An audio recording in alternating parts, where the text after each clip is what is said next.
ఎక్కడికి వెళ్తున్నారు? యేసును తప్పకుండా చూడాలి. కానీ అక్కడ స్థలం ఈయన లేదు. నడుము నుండి కిందకి పక్షవాతంతో ఉన్నాడు. ఇతను నిలబడలేడు. అలాగైతే ఖచ్చితంగా ఇక్కడ స్థలం అనేది. సింహం ఇతరులాగే యేసును మాట్లాడడానికి అనుకుంది. ధన్యవాదాలు. మీరు ఎందుకు దగ్గరికి వెళ్ళారు? ఆయన కుష్ఠరోగి గెలిచేశాడు.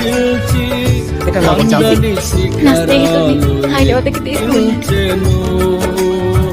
నిజ స్నేహితుడా నీ స్నేహమాధుర్యమే శుభ సూచనగా నన్ను నిలుపుటకు నువ్వు